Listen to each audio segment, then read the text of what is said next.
think they understand English? I don't think so. Now let's see. Siapa kamu? Kami dari pihak British.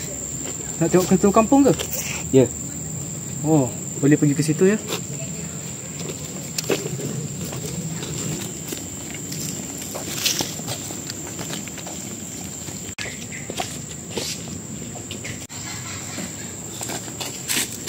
Assalamualaikum Pak Penghulu. Waalaikumsalam. Mereka dari pihak British ingin berjumpa Pak Penghulu. Hari ni kita nak masak kari. Nak tolong? Boleh saja. Korang nak tolong? Kari ayam. Korang tengok tu. Apa Pak Hulu buat dengan orang asing tu? Apa tu? Apa tu? Kami dari pihak British dan ingin berbual tentang perjanjian kita. Perjanjian apa? Perjanjian tentang melindungi kampung-kampung ini. Okay, baik. Mari kita bincangkan lebih lanjut. Naklah aku menjanda. Kau janda ke? Oh, kau tak tahu ke? Tak, aku baru tahu. Tak apa dah. Assalamualaikum Muaz. Waalaikumsalam. Siapa orang-orang tadi tu? Katanya mereka daripada British ingin menawarkan perjanjian pertahanan di kampung kita. British? Kau yakin ke dengan tawaran mereka? Kita tengok je lah apa yang mereka mampu buat. Kira-kira Diorang apa sebenarnya? Sebenarnya diorang, apa yang dia cakap, diorang nak mempertahankan kampung kita. Tapi kita tak pasti sama ada kita boleh percaya ke ataupun tidak kepada mereka.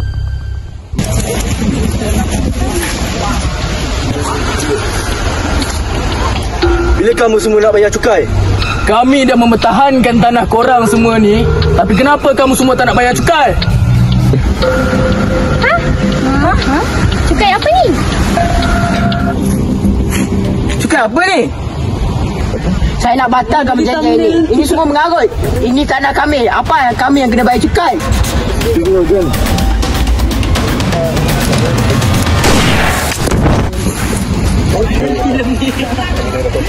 This man was a problem. Penghulu! Apa yang kalian nak lakukan ini? Korang nak apa daripada kami?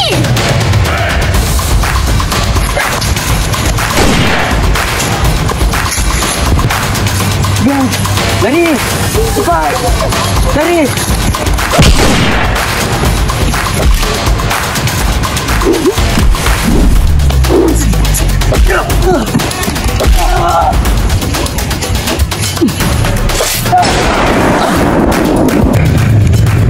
Toga, chase those girls. Chase!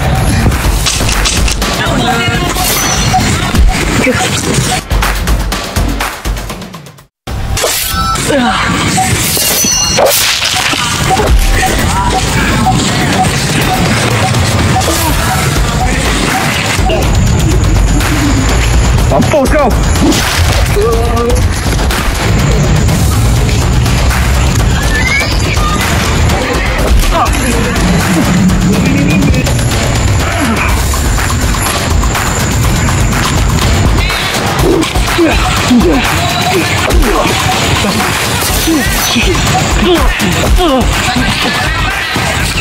Kenapa kau kerja dengan British? Kau tak perlu tahu tentang itu. Kamu orang Melayu lama. Mengikut. Mampu dua lawan satu.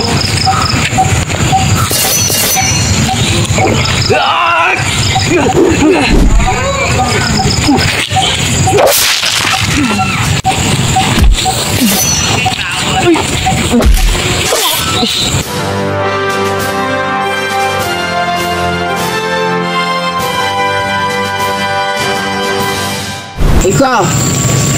Maka kami rakyat Malaysia berikrar akan menumpukan seluruh tenaga dan usaha kami untuk mencapai cita-cita tersebut berdasarkan atas prinsip-prinsip yang berikut: kepercayaan kepada Tuhan, kesetiaan kepada raja dan negara, keluhuran perlembagaan, kedaulatan undang-undang, kesopanan dan kesusilaan. Terima kasih.